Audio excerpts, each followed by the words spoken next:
Good morning, everyone. Morning. What was the key to Sydney's play? That play by Sydney was outstanding. Wanted to get some juice back into the stadium right there. I mean, Sydney did a great job with his release, outside release, then using his speed to carve. And it was a good enough hang time from Braden to allow him to get down there. And he shot outside in, and got his helmet on the ball right there. Then it was really impressive of Keeley in that situation, not kicking the ball out of bounds and not rolling all over the place to get it to his side. So it's always nice to have an energy type play like that come from special teams. How difficult is the timing of that hit for Sydney, knowing when the ball's going to get there? Yeah, it's extremely difficult. You always want these guys to be ultra aggressive going down the field, but there is times where there's a late fair catch and you have to bail at the same time. It almost comes with a feel, and he timed it out perfectly, allowed the guy to kind of take a step, and I don't think he really saw Sydney out of his peripheral, and Sydney made a heck of a play to give a short field to our offense. What late fair catches? What's the conversation with Cooper about that? I know there's something in his Iowa career that it seemed like Sunday there was a bit of what's kind of the approach there with him in terms of that strategy? To catch the ball, and he did a great job with it. It was just a late fair catch. He was kind of judging the ball. He had a banana ball, saw it, was able to get squared up, threw up the fair catch, and we got the ball at the 7-yard line right there. Is there like a time threshold that you work with guys?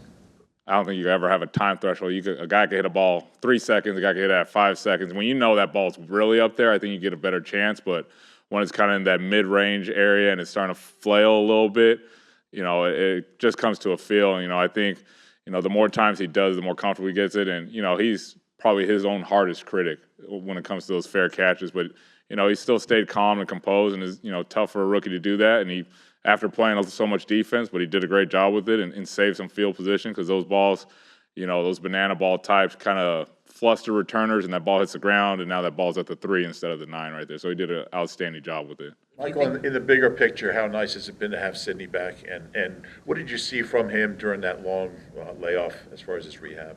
I mean, to watch Sydney prepare to get his body back was something kind of astonishing from just a physical, he had just tore that ACL in January, and to come back and still running in September or October, and there's always that anticipation for him to get back, and it's always nice, you could kind of see himself still believing in that knee, getting back in that third game on grass and going out there and making a huge play, and he's going to keep getting better and more comfortable with special teams. So from an outside looking in at him, his rehab is astonishing, just how much preparation and hard work he went into it to get back as soon as he possibly can. Is there any doubt in your mind that he's going to be a starting safety in this league at some point?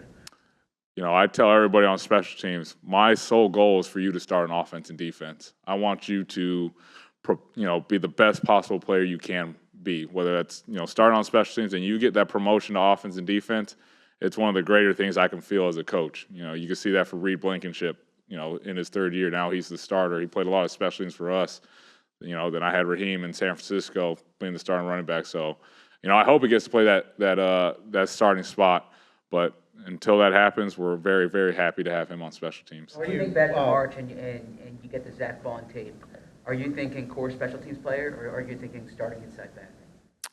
I'm thinking wherever he can do to help this team, I'm all for it, whether that's a core 4 player, and he's done an amazing job for the defense to be that starter, and you can see he's playing at a high clip right now. And again, it's one of those things like similar to Sydney. If you're the starting Mike Backer, Will Backer, more power to you, and I'm going to be, your biggest fan right there. And if I need you in a tough spot, I'm going to ask you, and Zach's that type of selfless player that he'll give us that spot. You can see he's still starting on punt right here. But it's awesome to see those two guys, or even Nakobe getting that starting spot at a linebacker and playing at a very high level. I know they're long attempts, but Jake Elliott over 350 plus this year. What's the conversation right now? What's the review on that kind of performance from him? Yeah, I mean, with all how great of a performer is, there's always going to be harsh criticism for 50-plus yards, but just like in anything else, when it's past 50 yards, the percentages go down. And I think when I first took this job, those 40 to 49 is what we call the money kicks. He's been doing a great job with that, but Jake is such a competitor, and anytime he walks out on that field, he thinks that ball is going in. So there's nothing for me to say to Jake like this, that, or the other. Jake understands how to perform at a high level, and he's done it for a while. So I'm not too worried about Jake. It's just keep pushing how good of a kicker he is, and he knows he's a good kicker. Seems like he's getting fewer opportunities maybe than he's ever had in his career to this point in the season. How tough is that on him? Yeah, I mean, we kind of looked at it. I mean, if you looked over the last 3 years, he's kind of almost gotten the same type of kicks. It's just not at the same magnitude, I guess. I mean, he's 10 for 13. I think he was 9 of 11 at this point last year. I think he's 10 to 12. Like, the kicks are coming. But, again, he's always ready for when he gets the opportunity, whether that's, a 38-yarder or a 53-yarder. He's always prepared in the net. Once that offense gets the ball, he's in the net preparing for his number to be called.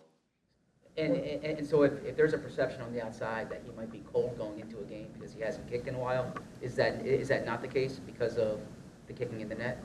I mean, Jake, he's prepared. He's prepared like he's always been prepared. So, again, when our number's called, we go out there with the utmost confidence in our field goal protection, and Jake, the operation that we're going to get the points given to us when our number is called.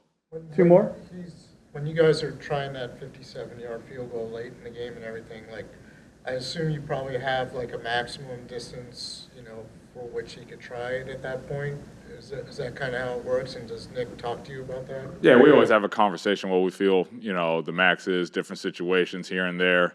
But again, when our number is called, Jake's got that mentality like, all right, they called my number, they called our unit, let's go get these points whenever we can. Just last one on Sydney. Saw you working with him on Thursday, I guess, last week. Was there a spot, because you guys were doing well with Kaylee and Tristan at the Gunners, was there a point where you knew he was back and could take over that role? Yeah, I think, it's always a pleasure when you have multiple guys that can play gunner at a high level. And again, just for Sydney to get that confidence back out there, I don't know what his mental, and you guys could probably ask him, but, he hurt his knee on a gunner play, so it's more just getting him used to it. And, working with working with Sydney, you get to know the person and how he sees things. And he's also his harshest critic. Even in the game, he's talking about, I could do better at this, I could do a better release.